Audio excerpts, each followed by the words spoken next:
All right, everyone, let's go blue. It is USC week. Let me make sure the technology is working the way that it's supposed to work.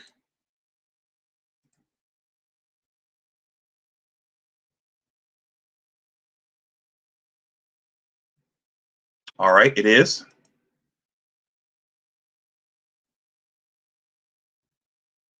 All right, there's an ad.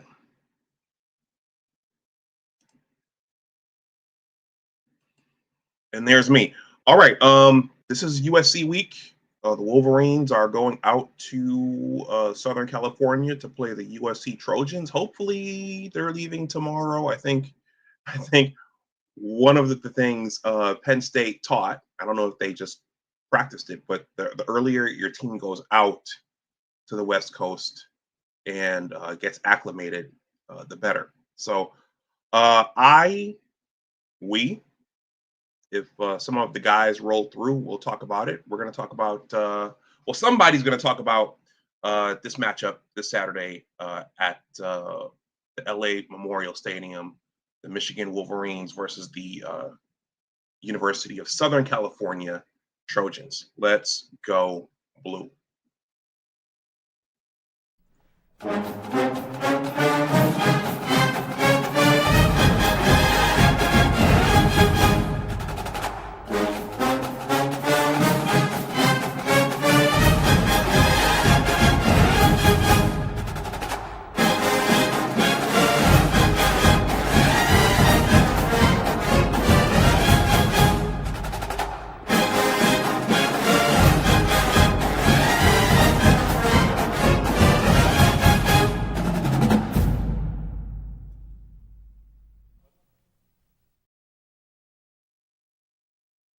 Hey, what's going on, everyone? And welcome back to my channel. My name is Dr. Anwar Yusuf Dunbar. Shout out to the great Johnny Olden Jr. I am the good doctor. The good doctor. I am a Michigan alum. I became the good doctor in the Department of Pharmacology. And I am I will always be a Michigan football fan from this point going forward. So give me a second here. So that's who I am. And so I am here tonight to give some predictions. And I suspect if some of the guys come through, they're going to give their predictions on Michigan versus USC. So first of all, thank you to Jarvis Johnson. You are the first one in. Hopefully not the last. He says, beat USC, go blue. Yeah, so the Wolverines are traveling out to Los Angeles to play the USC Trojans at the LA Memorial Coliseum. A lot of history there. I'm thinking about at least one Olympics. I'm thinking about a little bit of O.J. Simpson. Shout out to my hometown Buffalo Bills. Go Bills. I'm thinking about a little bit of Marcus Allen and Carson Palmer and Matt Leinart and Reggie Bush and Ray Maualuga.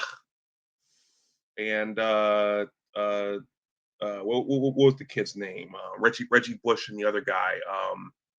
They were Thunder and Lightning. It was Reggie Bush, the fullback. I can't think of his name. They played a prank where they threw a dummy off the roof and Pete Carroll. I'll look it up later on in the show. Anyway, USC, they're going out to play USC a rematch. Well, almost a rematch because Miller Moss isn't quarterbacking the team this season, but it'll be a rematch from last year's game at the Big House, which the Wolverines churned out on the ground. Both teams have seen quite a bit of change in their rosters and their coaching staffs. So this is going to be an all-new game. But the key is going to be the Wolverines have to travel out west and to try to get the W. So let's take a quick look before I get into the prediction. Let's take a quick look at the schedule. So the Wolverines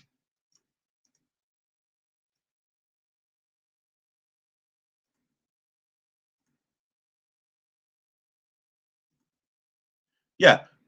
Uh, Jarvis, thank you so much for that. It was Lendale White. Lendale White. Yeah, yeah, that's right. He got drafted by the Tennessee Titans, I believe. Didn't have a storied career in the NFL, but he will always be a USC legend. I think Reggie Bush got a little more traction in the NFL, got to win a Super Bowl, but thank you for that, Lendell White. Yeah. So the Wolverines, they host no, they don't host the USC Trojans. They're going out to play the USC Trojans on October 11th. It's in 2 days, 23 hours, and 47 minutes. For us on the East Coast, that's going to be an evening kickoff. I believe the game is on NBC. It's going to be 7:30. 7:30. So a quick review of the season thus far. The Wolverines are 4-1 overall, 2-0 in the conference, and they defeated New Mexico. The team lost to Oklahoma. They defeated Central Michigan, and they defeated Nebraska, and they defeated Wisconsin. Now the Wisconsin game I think is big. It was a little bit brutal to watch early on.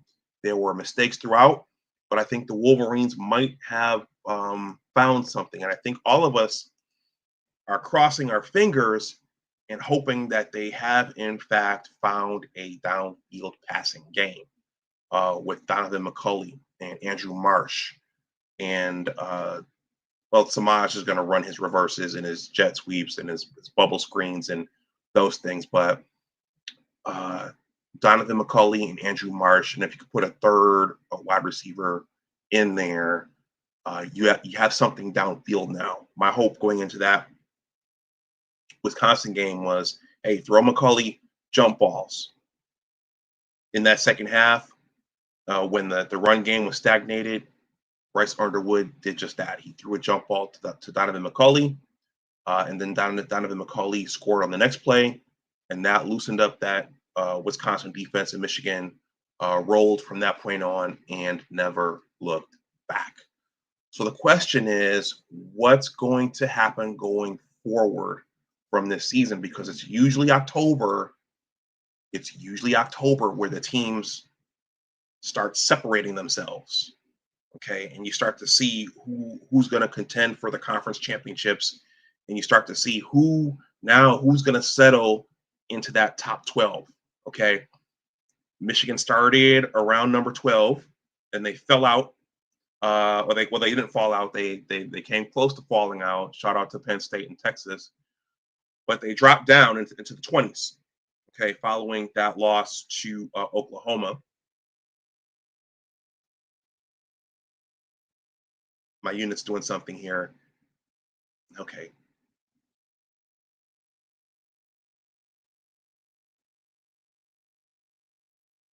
There were a couple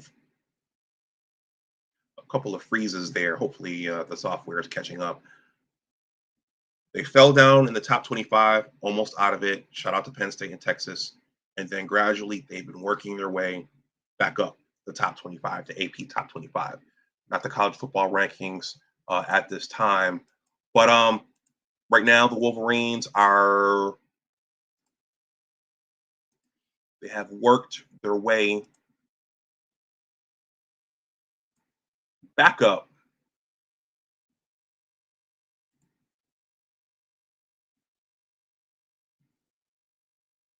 to number 15. Okay. It's a critical juncture in the schedule because, it's my opinion, if they keep winning, they're going to leap back up into the top 12. Hold on.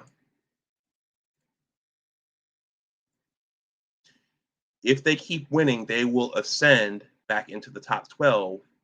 But if they lose this game, they will fall back down, maybe even out of the top 25. So can they keep winning? Can they keep ascending? Okay, that's the question. All right. So as of now,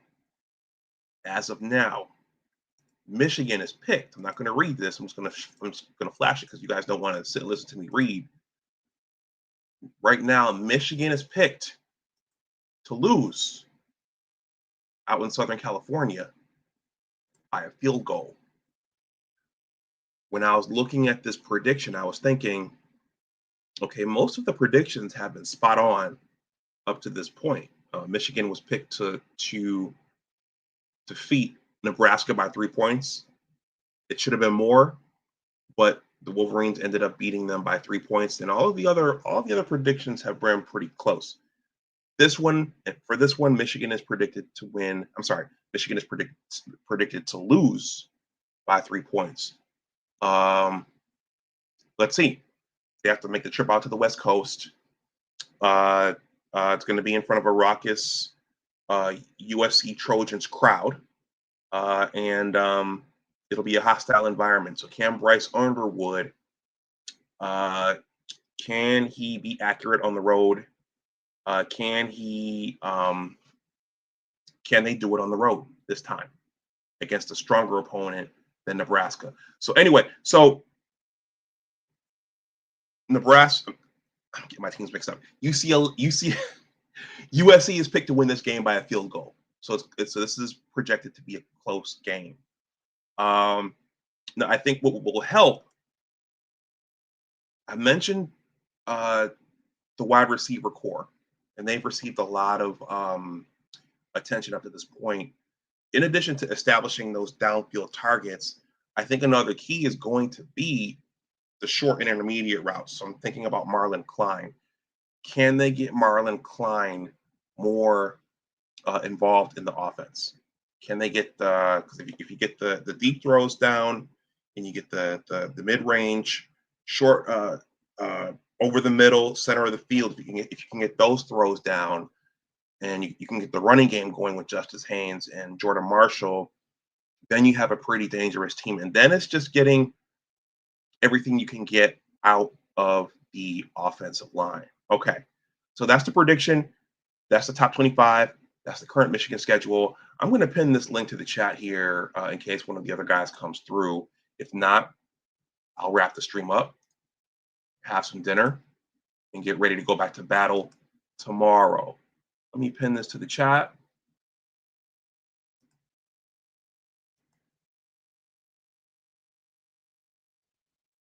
All right, so that has been pinned to the chat. So if Jarvis wants to come up, if Marmar comes through and wants to come up, if Dom, anybody else wants to come through, Keegan, you're welcome to come through. You're welcome to hit the link. Okay, so I'm going to take a quick look at what you. Oh, I keep wanting to say UCLA. Shout out to Penn State.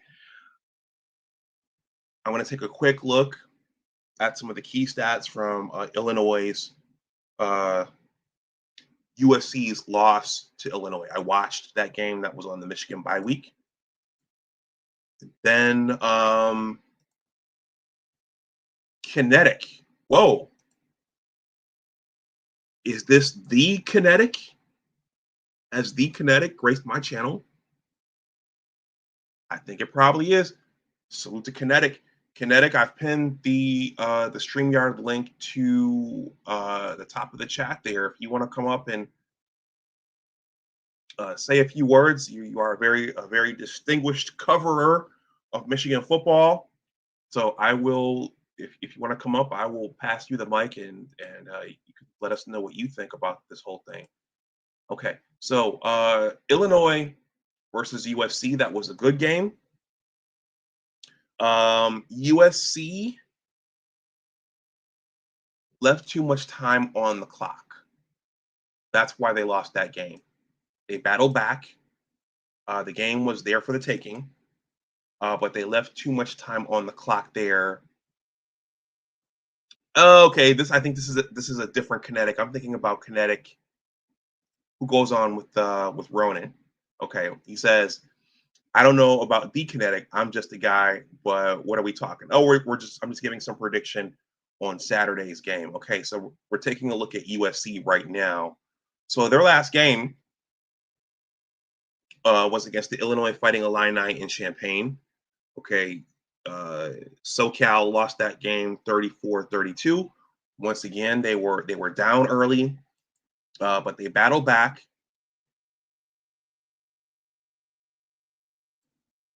He said, "No, that's me." So So you are the Kinetic who teams up with Ronan, TJ Ronan.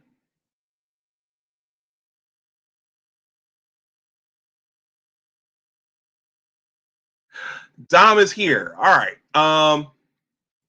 Well, we got to let the Dom father write up. Dom, how you doing, guys?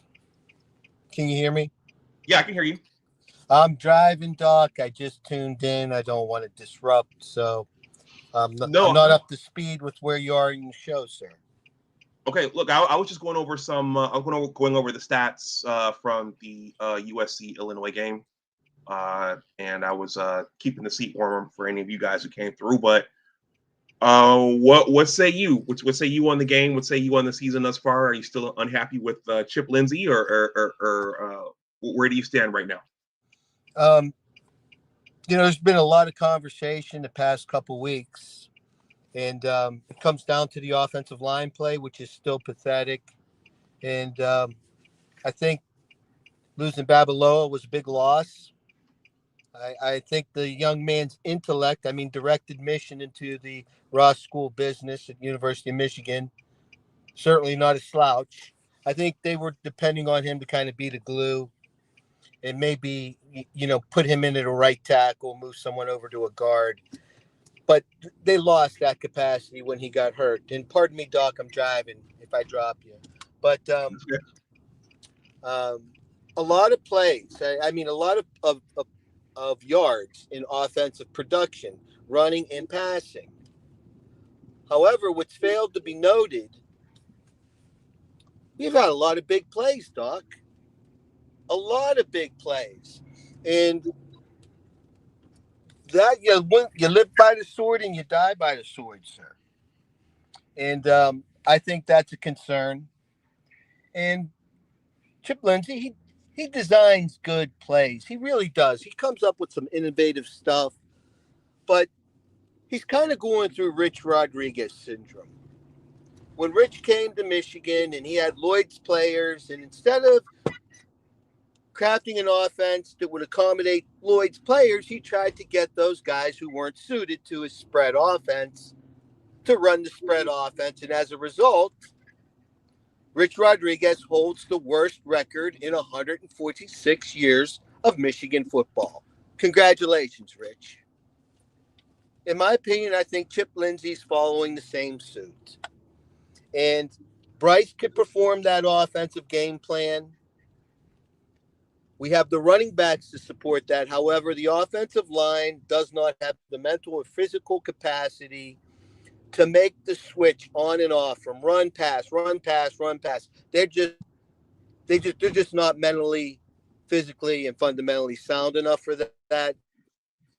In conjunction with wide receivers just not having the ability to catch the ball. What are we at? 14 drops, 15 drops. So when are they going to open up and, let Bryce loose? I don't know. I don't think that's possible. I think Bryce could be playing on Sundays. That's how much I think of the young man. But when you don't have an offensive line to protect him and you have wide receivers that can't catch the ball on a consistent basis, Chip Lindsey's random play calling is not going to work. And the big play is going to dry up at some point. This leads me to believe Michigan really just needs to stick with running the ball, play action pass. As Johnny O says, put in some eye candy, play good defense, win ball games, keep Bryce healthy until next year, the year after, we have people who could catch the ball. We're going to have a great batch of offensive linemen coming in. And then Chip Lindsey could go from, first gear to fourth gear anytime he wants. But he can't do that right now with the talent we have. That's what I have for you, Doc. Okay, Dom, do you think they found the receiver lineup? You don't sound convinced. You know what? I like the receivers that they're talking about in that lineup. The question is, are we going to be consistent, Doc? That's the key. Can we do it again? If we could do it again, great. We'll start your third week. How's that? Okay. Yeah. How's it going, guys? What's good, Dom? Hey, how's it going, Kinetic? Doing all right, man. trying to make it Kinetic, through the welcome. season here, and Ohio State, number one, always number one. That J.J. Smith, even though he is, I think, third nationally in terms of passing yards and such, he's a surefire Heisman winner if you ask those folks in Columbus. So I'm just really bracing myself that if Chip Lindsey cannot, maybe Sharon will take over, but the game's a different ball game. It's like Army Navy. It doesn't matter. It's the hatred. And my concern is Chip Lindsey trying to do this bullshit against Ohio State. Pardon me for the profanity, everyone. It's going to cost Michigan. It's going to allow Ohio State to beat Michigan in Ann Arbor, and that'll be a hard one to stomach. So hopefully they get it sorted out by then. There's a long time away. Playoffs, come on. We got 2 seasons left with Bryce. Happy to keep him healthy. He's going to continue to mature, but he just doesn't have the talent for Chip to run the offense he wants. Okay. He doesn't have the talent around him. Excuse me. And then we'll pass it to Kinetic. Dom, I mean, against Ohio State, it can't be any worse than it was last season. I mean, it's gotta be at least a little bit better. Sorry? Well, what the difference is, Doc, last season, and I've watched that 13-10 ball game multiple times. I tend to watch it when I'm feeling blue and sad or depressed. I'll put that 13-10 game on. It really elevates my spirit.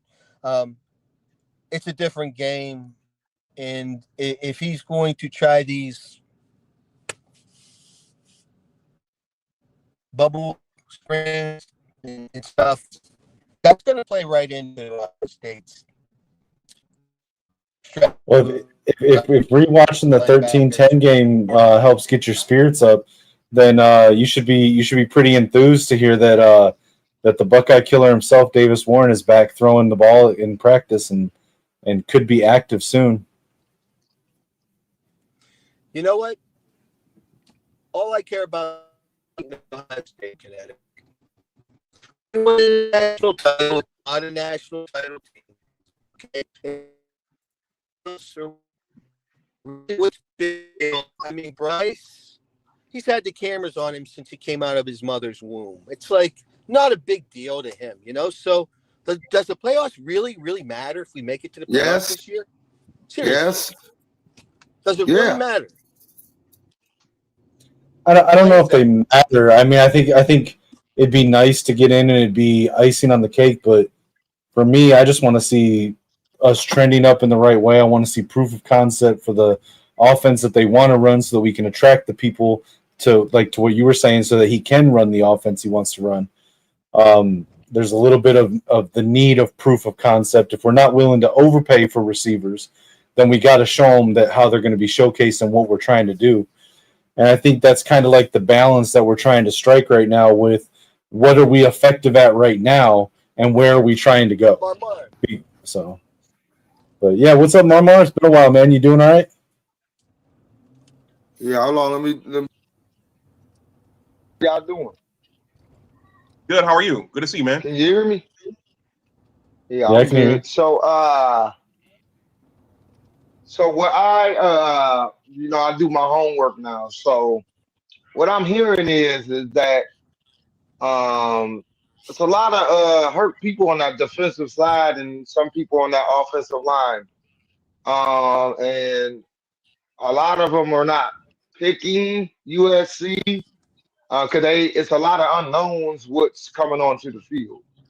That don't mean Michigan will win. It just that's something we can exploit. What's up, Kinetic? No time, no see. That's good, man. And then Dom, I see you driving. You look like going somewhere professional. No, I got a job, man. I got a job. I just got done with my job today. So I'm proud of you. I'm proud of it. So yeah, so I love it. Good to be back in. A lot of people are impressed with Bryce development from the first game to last game. I think he'll be better at the end of the season. to where we are connecting on them long balls. And the word is coming out of the Shinbackler Hall is Jamar Browder is really, really coming along and turning heads. I don't know if he's gonna play on Saturday, but that will be good. I mean, from what I've been hearing, we lost Don. From what I've been hearing, I mean, we're going to see Browder start getting rotated in more. The thing with Browder, he's immensely talented. He's basically the same player as McCulley with a little bit a higher ceiling, but where he is right now, McCulley's more polished. So I think we'll start to see him that's because McCulley been in the game a little longer, right. But that's Well, understandable. that's what I'm saying. So like I think as Browder sort of gets up to the level where the coaches feel they can trust him, you're going to see him rotated in more in relief of McCulley, so that we always keep that big contested catch presence on the field. But personally, I think that you run with McCulley, you run with Marsh. I agree with what DG was saying the other day. Everything you were given to Samaj, give it to Marsh now. And I personally think they should do a lot more 12 personnel, since Chip Lindsey and Sherrone Moore both like to run that historically. Now that Hogan Hanson's coming back off of his injury, run Klein, run Hanson, move Klein out, or I'm sorry, move Hanson out to the slot if you need to. But then when this in there with you. Well, real quick, let me just finish this thought. Let me finish this thought. So with the 12 personnel, I just want to before I forget my thought. With the 12 personnel, do you think they are waiting to run that against the Buckeyes? No, I think they were waiting for Hanson to come back because he's been injured. And we've got other tight ends, but I think the top two tight ends are Klein and Hanson. I like Hanson. But I think at this point, run 12 personnel as your base. When you bring in when you want to run three receivers, rotate Simpson, rotate Samaj, rotate Kendrick Bell, rotate Jamar Browder. Let one of them tell you, this is my job. Just rotate them in and out, but primarily run the 12 personnel. Chip Lindsey has run that before with a high level of success, and that's where I think our bread is going to be buttered the rest of the season. Hey, I think we're gonna be dangerous by the end of the season. I really do. That's how Michigan always been the last 4 years. Even in the down season last year, they became dangerous. Yeah, I mean the thing is, like, I don't think we're going to rely on the offense as much to win the big games. Wink Martindale historically gets better over time throughout the season as he's adjusting and figuring out where to put players in the scheme. And even on a smaller scale, he does that in the games too.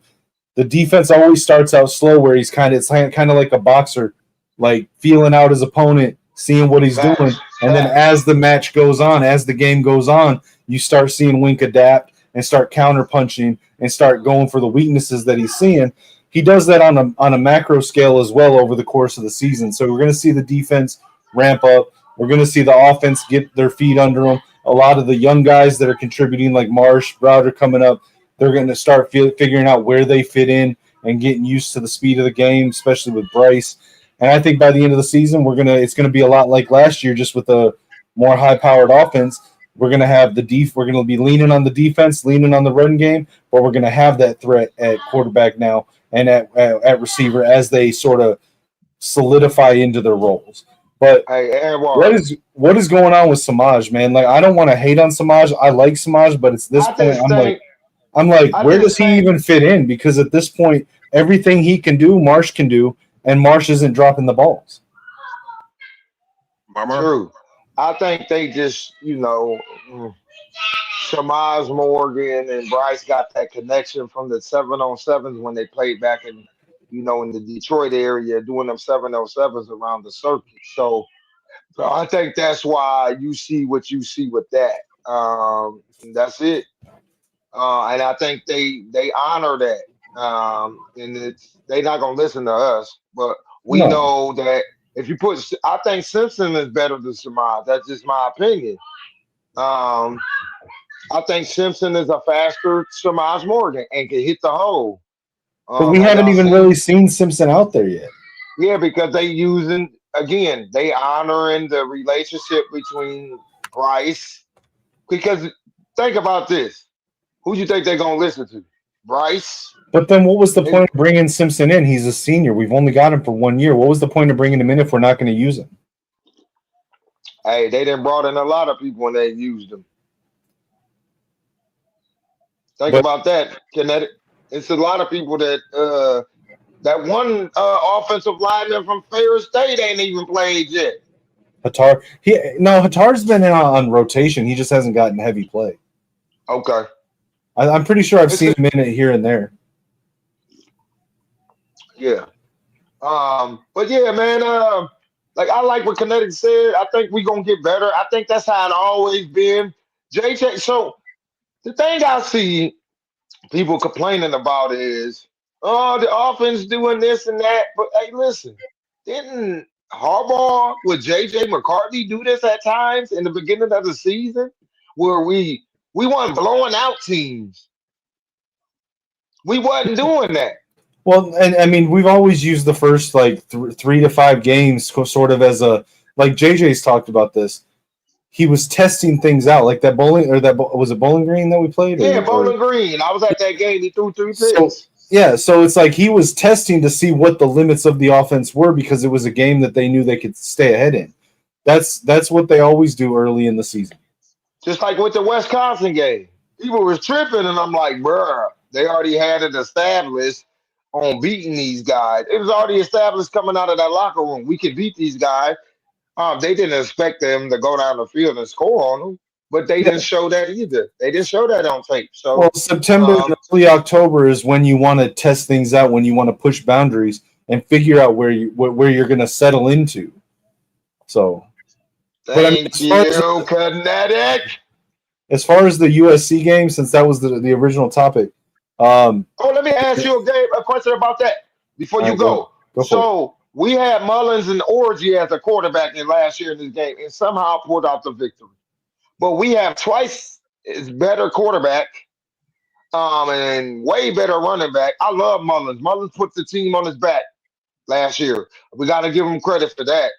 Oh, yeah. I love Mullins. Yeah. Oh, Mullins is always going. He need a statue, nothing but what he did up there in Columbus. But and O'Leary too. He need a statue too. O'Leary need that. I love O'Leary. I don't know why they don't play him. He Mr. Reliable. I call him Mr. Reliable. He make big plays when they need to be made. All I want to see is all the Michigan fans in the USC Coliseum. That's it. Well, I mean, USC has only sold out like 3 games in the past 2 years, and they've always been when like a big name school was coming in, like I read that too. In Nebraska and someone else. It's going to be the same thing with Michigan. Michigan's the second largest base of alumni for the University of Michigan is California. Yep. So it's not. That's why you seen That's why you seen that Rose Bowl packed the way it was. Right. But yeah, I mean, as far as that game, like I was talking to our guy Keegan. Shout out to Keegan in the chat. Keegan, love you, brother. I actually disagree with him on this. He thinks that we need to start the game off with a heavy run game. I don't think we're going to be able to do that. I think because Danton Lynn runs a similar defense to Wink. It's actually an offshoot of Wink's defense. I think what they're going to do is they're going to start the game by stacking the box, trying to take away Justice Haynes, and they're going to basically challenge us to show them that they can go deep with the receivers that we got.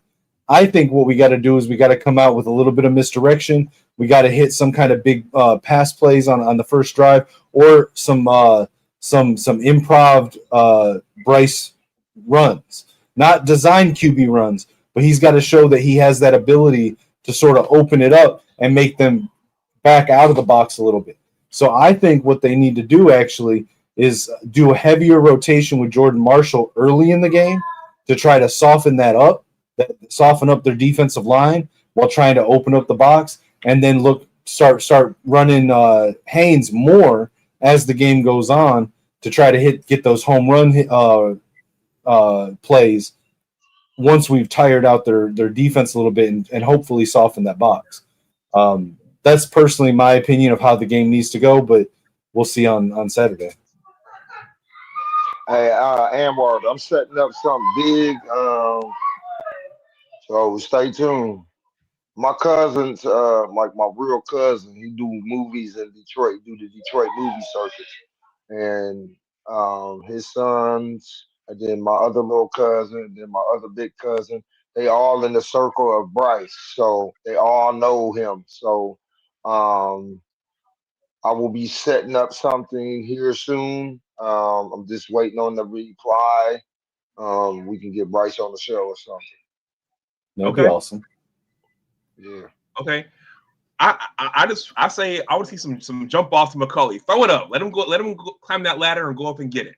Hey, that catch on Do that Saturday. early. Yeah. He finally got the call right. They finally got the call right. He made another catch like that 2 games prior, and they said no, and his foot was down in bounds. Yeah, I mean, I was worried that they weren't going to overturn that because of the angle, because that one dude was sitting right in front of the camera. Yeah. Yeah. But that's a good way to stretch the defense out, man, and make them respect what you got. He's 6'5". Just throw it up. Well, and that's the thing. I mean, nobody. Listen, I think everybody for the most part knew what we were getting in McCulley. He's not a true number one receiver, but he did provide something we haven't had the last 3 or 4 years. We have not had that tall, big body, rebound getting wide receiver that can go up and box the defender out and just come down with those jump balls. We haven't seen that in a minute. Right, McCulley gives us that, and it's not. I don't think McCulley is necessarily a top end wide receiver, but he definitely brings a skill set that we needed. And so, I mean, much respect to him for the job that he's putting in, trying to do that while being the number one receiver as well. But as far as I'm concerned right now, I mean, outside of the freshman inexperience, I think that Andrew Marsh is kind of 1A, 1B as far as the receiver because, I mean, it's different skill sets, but I think he's more of a true number one than McCulley at this point.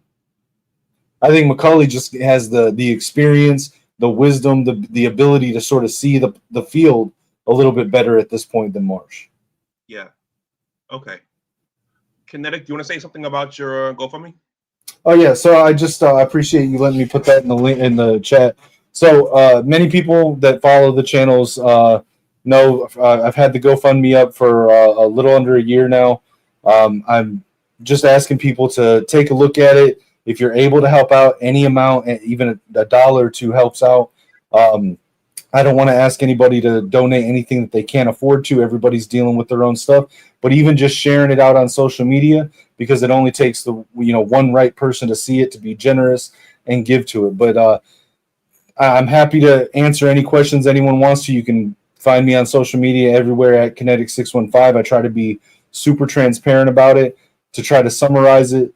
I'm taking care of my mother who's in her 70s fighting cancer, and at the same time, I'm currently unable medically to get cleared to work because of a need for multiple surgeries on my neck, on my back, for my spinal cord, and then also with my heels and my knee. So I'm looking at about 5 to 7 years of surgery and recovery. Currently trying to get disability in the meantime, but it's a long process because of my age. I'm not quite 40. I'm waiting for the arbitration dates to be set, which is expected to be around December, give or take, where I should be able to get approved for the disability. And the GoFundMe is just to help us keep bills paid, keep food on the table in the meantime between now and when I can get to the disability. And then I'm just getting the disability so that I can get through the surgeries to get back to working conditions. So, but I appreciate anyone that even takes the time to look at it and consider. And like I said, happy to answer any questions anyone wants. Feel free to hit me up on X or Discord at Kinetic615. Okay. Okay. Thank you, Kinetic. Yeah, no, I appreciate it. Happy to come on here. I just got on my computer, saw you were live, and figured I'd drop in for a minute. I didn't expect you to invite me on, but I appreciate it. I don't know about the Kinetic like you were saying. Like I still feel like I'm just a guy. Like, well, I've seen you. I think you were up with TJ Ronan, and you guys know your stuff. I mean, all the guys, Johnny, you, Ronan, Juju. Yep. Yeah, I was on with Maze Madman and Maniac for a while. I've been on with TJ and John at different times. I'm part of the Avengers with those guys and Johnny Olden. I also do the Final Whistle podcast Saturday mornings with my guys Lucian and Mike on YouTube, and then I do the Gamer Sideline podcast with Lich Max on Fridays where we talk sports and gaming. But I just hang out and talk, man. Like I don't view myself as like any kind of special talent like you guys, like you and TJ and them. I just get on here and talk and give opinions and my thoughts on stuff. But I appreciate it. Okay, well, these shows are a little easier when other, creators and followers of Michigan sports, come and join me. So I appreciate it. Yeah, absolutely. It's always easier to play off of somebody. Yeah. So I'm going to hang on for another 20 minutes. You're welcome to stay. Do you want to give some reaction to this comment by Sly Hilliard? He said, if Amarian Walker was still on the team, would he be wide receiver number 1? Okay, so I was a big Amarian Walker fan personally. His speed was out of this world. There's something about him that just never clicked, and I don't know what it was. They tried to move him off a receiver at one time. He left. He came back as a receiver. When he got into the game last year at Washington and made a couple good catches, I was like, okay, he's finally here. We're going to see the Amarian Walker. And then something happened. I don't know if he lost the trust of the coaches. I don't know if there was a disciplinary issue. I don't know what's going on. I haven't really followed what he's done. I think he transferred to MTSU, I think. I haven't really followed what he's done there, but I hope he's showing out there because I always hope to see him become that here. But I'm skeptical if he would have been wide receiver 1 because if he was, he would have emerged at some point, and I don't know what it was. I don't know why he didn't. Yeah, I remember. I think it was either Illinois or Indiana. Davis threw one up for him, and he didn't pull it down. So, the potential was there. Yeah. But I remember Davis threw one up to him, and it went through his hands. Yeah, I mean he had the height, he had the speed. I don't know. Was it a drop issue? Was it a consistency issue? I don't know. Was it a? Did he not grasp the playbook, or I don't know. And I don't think we'll ever know because I think it was more just like something behind the scenes. He just never had complete trust by the coaches. Okay. Well, Kinetic, when Dom came up, I was taking a look at the USC Illinois game, so I think this might be a good way to close out the show. Yeah. You can let me know what you think about any of this yourself. I don't know if you saw the game. I didn't see the whole game, but I did tune in and out like throughout the game, so I was there. I was there watching it. Okay, so let's go over here to the overview first. So, I liked what I saw from the Mayava kid. He went 30 for 34, 43 for 364 yards, 2 touchdowns, and he threw 1 pick. Everybody's talking about the Mekhi Lemon kid. He caught 11 balls for 151 yards and 2 touchdowns. Okay, so I hope Wink is game planning for that. And their running back, Wayman Jordan, he carried the ball 20 times for 94 yards and 2 touchdowns. Now, Marmar pointed out that their defense is not a strong defense. So it's pretty. See, I don't want to say porous, but Luke Altmaier went 20 for 26 for 328 yards and 2 touchdowns. Their top back, Caden Fegan, carried the ball 14 times for 60 yards. And their top pass catcher was Colin Dixon with 4 balls for 90 yards. But I think these team stats, they tell a lot because USC gave up 490 total yards. Right. Okay. 364 of those were through the air, and 126 of those were on the ground. So if they were able to do that, I like to think Michigan could probably do that too. You have any thoughts on that? Yeah, so I mean, I don't think USC's defense is necessarily anything special. I like the scheme because it's an offshoot of the Wink Martindale scheme itself. I just don't think he has the athletes to really run it the way it needs to be run. But I also don't think that it's an incredibly weak defense. It's still going to have elements of that bend don't break. It's still going to challenge us at points with the disguises and the coverage shells. Altmaier's good. Like, I'm not a big fan of this year's Illinois team. I thought they were a little bit overrated coming into this year. Yeah. But Altmaier is good. And so I'm not surprised to see him be able to find holes in the defense because a lot of times their players were just out of position. I personally think that Maava and Wayman Jordan are two very underappreciated or underrated. I think they're both really good, and I have become a fan of Mekhi Lemon. If you ask me right now if I could have one wish, it would be for Mekhi Lemon to enter the portal and not the draft and come to Michigan next year. Okay. Mekhi Lemon is something else, and that he would be the top of my wish list for Michigan next year if I had the power to make that happen. And listen, I love Jair Hill and Zeke Berry. I'm a little concerned with him and who's the other kid they got? Jacoby something. The other receiver that USC has. Okay. I think they're going to test us. I think they're going to test Jair Hill and Zeke Berry, but I think we've got the ultimate wild card to play in that Jacoby Lane. There it goes. With Rod Moore being back, so I do think we're going to be able to handle them, but they're going to test us and their defense. Again, it's just we don't have incredible speed at wide receiver.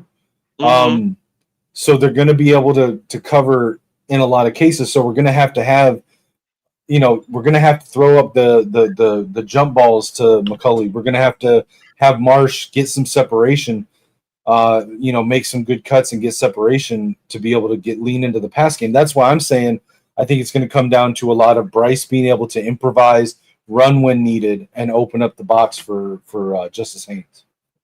Okay. Now the other dimension that they haven't consistently brought online yet is the tight end. I know Klein was hurt against Oklahoma, but he was out there against Wisconsin. So if they need to add that element as well. Yeah. I'm saying. No, they absolutely do. And I mean, the tight end is a very underrated part of Lincoln Riley's offense. And that has not come online for them. And I think they need to get it online. And that's where I'm hoping that we're able to sort of shut it down with our linebackers. Oh, I was talking about our offense. Oh, okay. I'm sorry. Yeah. I thought you were talking about USC's. Yeah, I think our tight ends have done all right. I mean, Marlon Klein, he hasn't been super consistent with the big plays, but he's been out there. And Hanson's been injured, but he's back now, I think. So I mean I think that's like, now that Hanson's back, like I said earlier, we need to pivot to the 12 personnel. Okay. Because really, okay, like McCulley and Marsh, is there a third receiver that we trust more right now than Klein and Hanson to catch the balls? I don't think so. Yeah, me either. And that's why I think, if you ask me who the top four receivers on the team right now are, I would say Klein and Hanson are two of those four. Yeah. The other thing I was going to say when you guys were talking about Samaj earlier is that in the championship season, he wasn't catching balls downfield. He was catching those bubble screens, and he was catching those wide receiver screens, and he was running those reverses. That maybe that's just what he does. Well, and it's a little bit of a disconnect here because that's how Harbaugh used him. That's how Sharon Moore used him. That's how Kurt Campbell used him last year. And I'm far from a defender of Kurt Campbell. But like Samaj, when he did that interview with Isaiah Hole this past summer, kind of bristled about that he said, I'm not just a screen gadget receiver. I'm He sees himself as a route artist, being able to make the cuts and out route the defenders. And I'm just not seeing that. So it's like he doesn't want to be pigeonholed into what he's actually good at. And I understand that, but like there seems to be this disconnect where he's not really on board with them using him in what would probably be the best utilization of his skills. And at the same time, again, not to keep shouting out other shows, but like I listen to all the shows here, and I don't want to take credit for somebody else's opinions or thoughts or points that they make. To what DG said, is there anything that Samaj is really good at that Marsh isn't equally good at or better? Okay. I mean, I if you ask me, I would say Marsh is probably as good on at the the bubble screens, the reverses.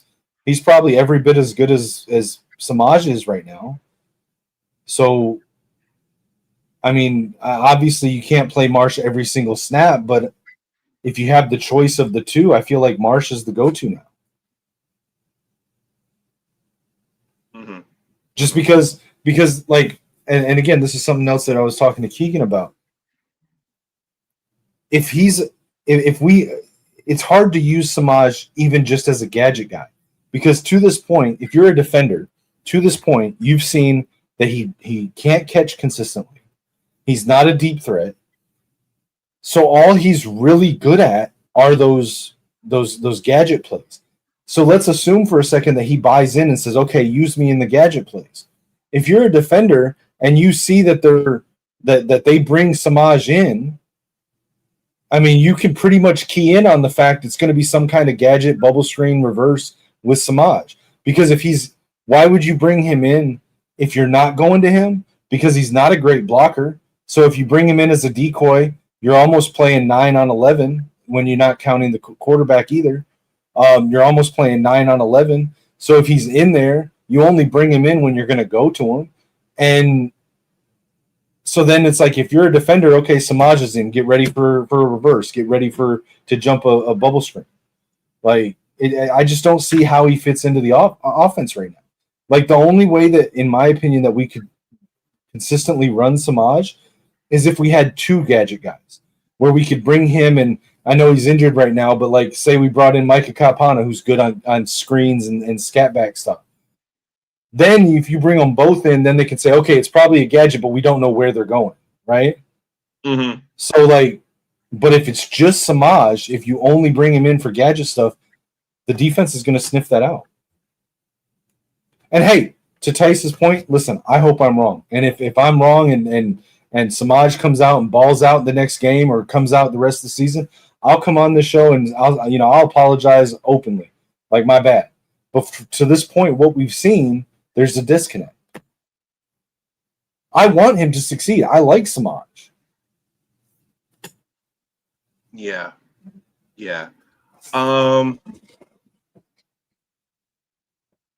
Let's see.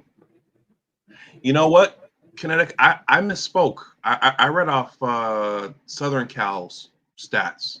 I should have read off Illinois. So Illinois in that game, Illinois generated 502 total yards. Right. 331 through the air, 171 on the ground, for an 8.1 average per play. But I mean, SC wasn't that far off. I mean, they had more passing stats. No, they were. I think the score reflects the game.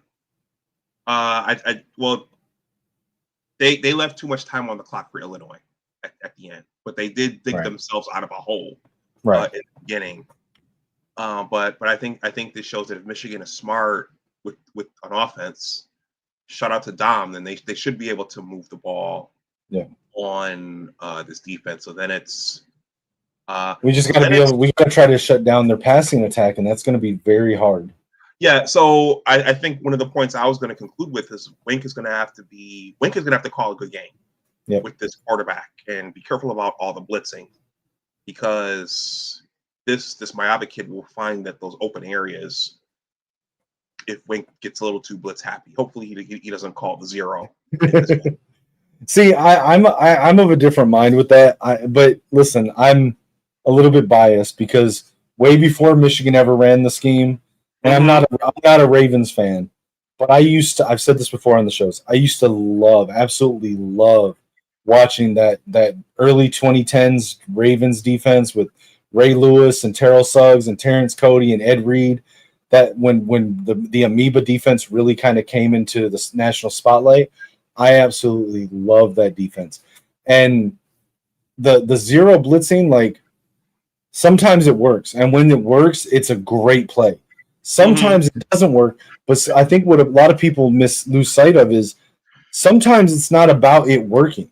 Sometimes you're blitzing to get into the quarterback's head or to set up a disguise for later in the game.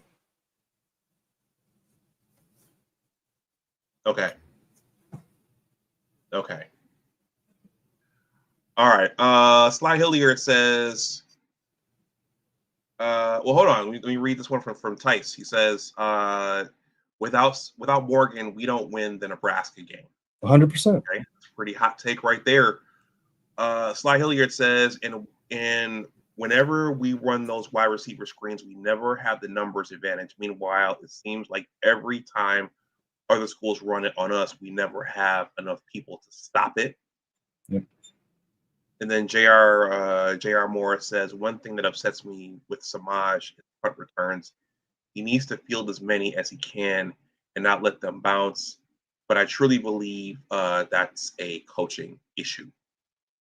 Yeah, I can see that. Okay. J.R. Morris says, you need to have shutdown corners to do zero blitz effectively. Absolutely. And that's what the amoeba defense was originally built on, was having those shutdown man corners that you can put on islands to let the blitzes get home. Okay. All right. Well, we are just about at an hour. I'm gonna throw your GoFundMe up one more time. Yeah, for sure. I appreciate you being here, Kinetic. Yeah, all man. the guys actually. And I don't mind you mentioning other shows. I just don't want it to. I don't want to come off like one of those guys that just like listens to other people or reads the forums and tries to sell their takes as my own. Like, I form my opinions based on what I see, but also what I hear from other people. But I want to try to make sure that I give credit to people who where I heard it from. Hey man, I don't know everything. There's a lot I don't know. I love listening to Sam and Vance. I love listening to Vance. So no problems there. Everybody, this is Kinetic's GoFundMe. He talked about it earlier in the show, but it's there. So if you feel so inclined, you can donate something. I really appreciate that, guys. And again, I appreciate anyone that even just takes the time to look at it, to consider, or to share it out on social media. I appreciate every bit of support with that. I don't expect anything that someone can't give. Just looking for a little bit of help to get to the finish line. We're almost there. I just have to get to the arbitration date where I should get approved. So, okay. Before we wrap up, 2 questions. Yep. How do you, at this point, if you look in your crystal ball, where do you see the rest of the season going? So, I've always said that I thought if we could get out of the Oklahoma, Nebraska, USC with 2 wins, that we would be a 10-2 team, or better. It just depends on what this game is. Kind of the pivot point for me. I don't think we do worse than 9-3, but how high we can go really depends on this game. I think we beat Ohio State, but even if we lose to them, if we can win this weekend, that's still 10-2, in my opinion. So yeah, it's a game that will either they'll go at least closer to the top 12, or they'll go back down into the 20s. Right. So and like I said earlier, like playoffs, that's icing on the cake as far as I'm concerned. I don't think we're a national championship team. I just want to see, as we go towards the end of the season, I just want to see that upward trajectory. I think we need to show proof of concept to be able to get the guys in the portal that we're going to go after this year. Okay, and what would you add to the team? Well, obviously, offensive lineman. Offensive Go ahead. offensive lineman and one or two. I was on the two. We need two high end receivers this year. With the emergence of Marsh, I'm not sure. We probably still need two, but I don't know if we need two high end receivers. So, and again, I haven't looked into who's coming out, who's going to the draft, who's actually whatever. But we need, a Mekhi Lemon. We need a Ryan Williams. We need a Cam Coleman. We need that at least one of those high end receivers to come in and play alongside Marsh as wide receiver 1 and 2 next year. We've got a bunch of good guys coming in, young guys, Travis Johnson, Zion Robinson, Jalen Pyle. But we need probably at least one other depth receiver, maybe another good slot to replace Simpson. I do think that it's likely that Samaj probably transfers this year, although I'd prefer if he didn't and just kind of got his stuff together. But really? Otherwise, what? You think he might leave? I mean, he's a Michigan kid. I mean, I don't want him to leave. I just have a hard time seeing where he fits into the team and the offense going forward, unless he really shores up his drops and becomes more consistent. Yeah. I don't want to see him leave. I want to be clear on that. I'm not pushing for him to leave. I just kind of feel like that's the writing on the wall right now. Interesting. You're the first one I've heard say that. I mean, certainly. I mean, at this point, well, he hasn't shown enough to be an NFL draft pick.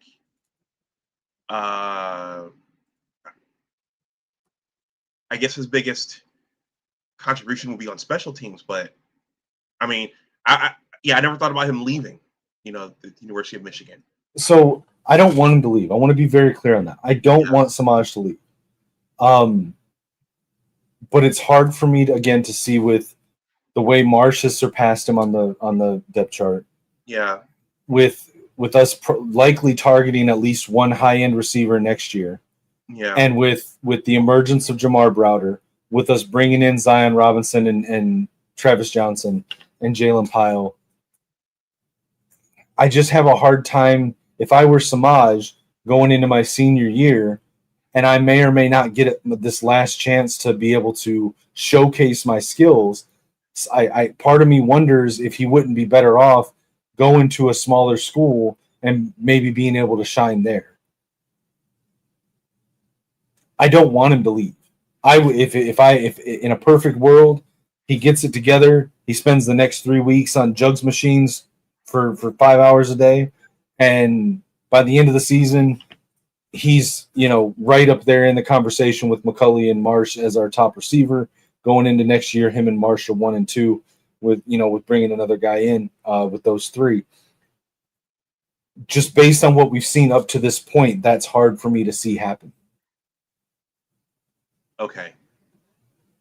But aside from receiver, yes, offensive line is the biggest thing. I think also interior D line, because we've got a lot of guys that we're going to lose after this season just because they're upperclassmen, and potentially linebacker depending on what happens with us trying to flip Hodge and Abrams and seeing what happens there. Okay, because following the recruiting news on X, I mean, Sharon's been stocking the cupboard, at least with I think with offensive and defensive linemen. Yeah, I mean, we've got some good offensive linemen coming in for next year's recruiting class for sure. The problem is that unlike a lot of other positions, it's very, very rare for freshman offensive linemen to contribute meaningfully. I think Babalola would have if he didn't get injured this year. Yeah. But, we can't reasonably expect meaningful contributions from Malachi Lee or any of those guys coming into next year. So I think we will need to go out and get 1 or 2 linemen to replace what we're losing with like Gio. And we're losing depth too on the offensive line. So I think we will need to get some of those guys, at least 1 or 2. But I mean, I'm very confident in what we're bringing in. Okay, everybody, here's Kinetics GoFundMe once again. And then we will wrap up. Sly asked one follow-up question. Well, I'll read Kenneth Joyce's comment first. He says, I agree his progression won't keep the underclassmen off his heels. Right. Okay, and then Sly says, who do you think would take him if he left? Do you think he goes to a MAC school? Does he go to like South Florida? What do you think? Yeah, I mean, I think it would be something like that. I think it would be an offense that, you know, is more gadget heavy, that has more than one gadget player that they can sort of disguise the looks with him on the field. That a place like a South Florida or like a Tulane or like a, you know, SMU, those types of places. I think, you know, depending on, you know, what they're running, I think that if he goes to a place like that as a number one, number two receiver in a scheme that really utilizes that type of skill set highly, that might be his best chance to sort of have a senior season that can propel him into potential draft potential draft pick into the NFL. Like I said, that's not what I want to happen, but that's just where I kind of see things trending right now. Okay. Because he could stay and be one of the senior leaders, you know. Yeah. And I hope that he We have does. one or two of those. Go ahead. I said, I hope that he does. It's just going to be tough because he's not showing the consistency at catching the ball. And, you know, I don't mean for this to sound harsh, but it doesn't matter how well you can run a route or how good you are at making guys miss once you have the ball if you can't catch the pass to begin with. Yeah.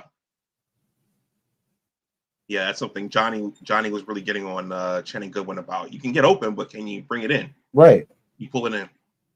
Now, me personally, I've been beating the drum for Kendrick Bell. I think Kendrick Bell is consistent enough. He got in for that one play. I don't think that drop was on him. It was really high. He had to try to jump up to go get it. I'd like to see him get a few more looks and see if he can do something, but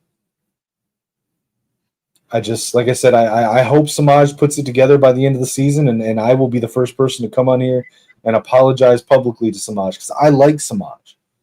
I want him to thrive at Michigan. I just don't see it right now. Yeah. Okay. Don't tell that to Garrison. Garrison, yeah, takes the belt to Samaj. Anyway, Kinetic, thank you for hanging out. You're pretty much everywhere, right? Where can people find you? Yeah, every social media platform. If I'm on there, if you look up Kinetic615, that's my name. You can always hit me up. I'll try to respond to anybody that does. As far as like what shows you can catch me on, I know I've kind of been out of the loop a little bit, dealing with a lot of medical things going on right now for myself and my mom, so I haven't been in the chats a lot.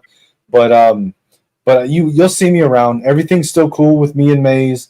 I'm still cool with all the guys at Voice of College Football. You'll see me over there still. And like I said, you can catch me on Friday nights with Lichamax over on the Gamer Sideline. I've been doing watch-alongs with the Wolverines and also with the Minnesota Vikings because that's my team. I've been doing watch-alongs for the games on the weekends, on Saturdays and Sundays on my channel, Kinetic615.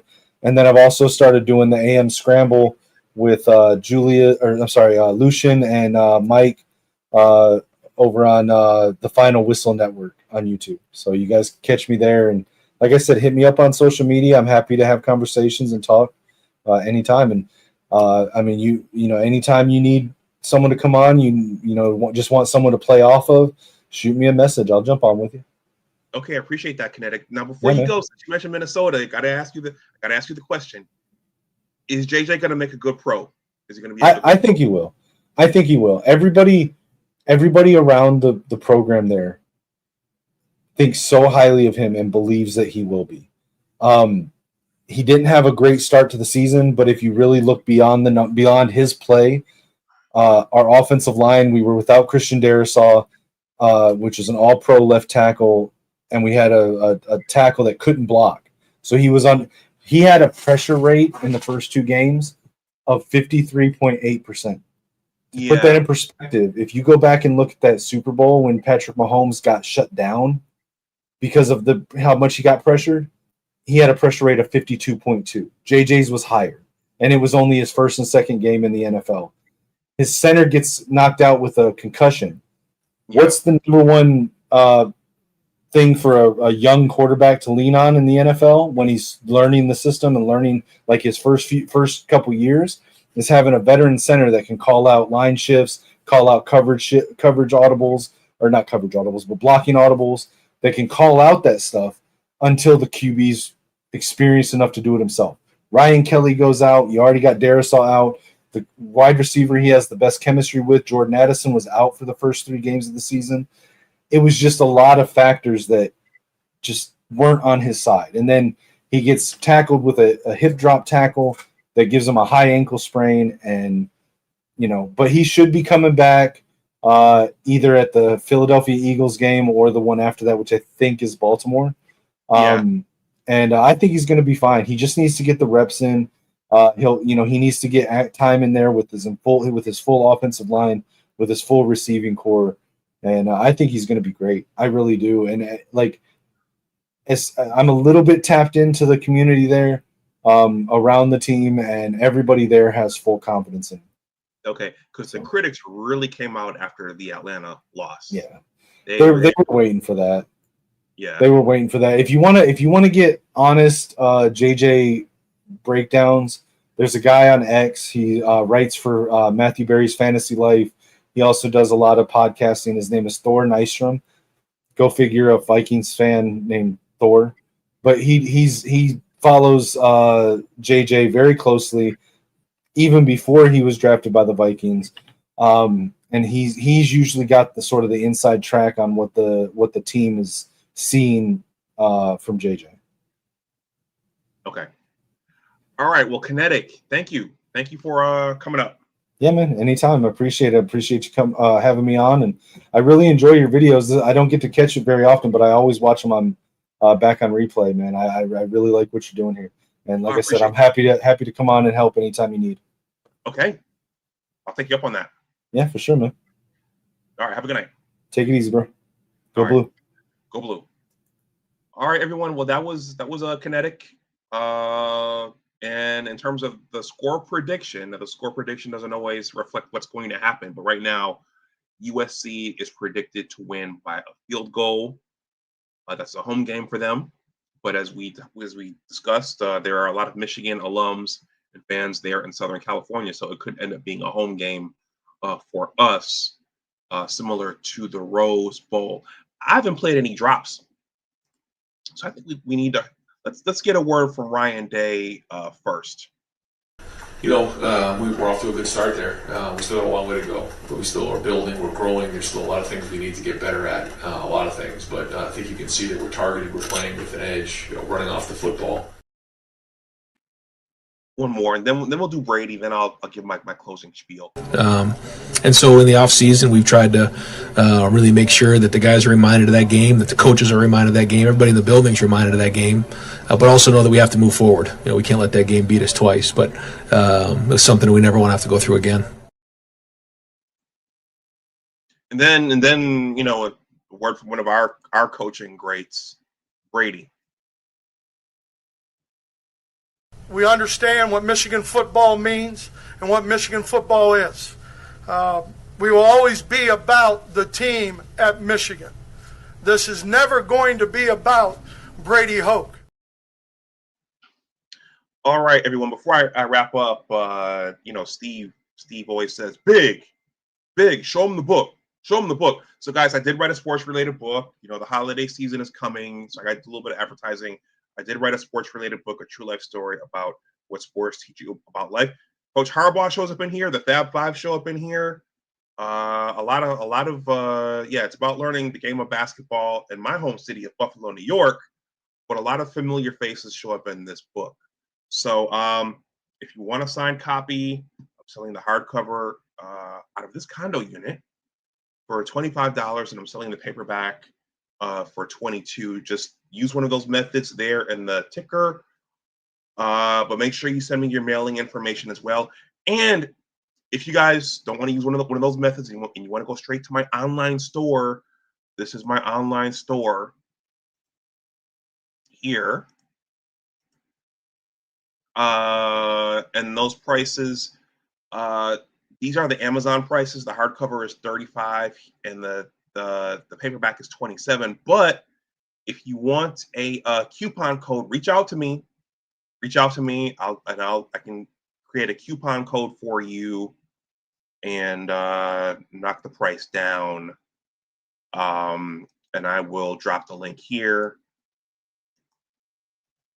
My writer's blog is called Big Words Authors, but the link is right there.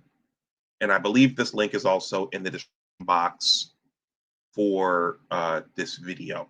So that's there. But if you're deciding between purchasing a copy of my book or giving something to Kinetic, donating to his GoFundMe, well, donate to his GoFundMe.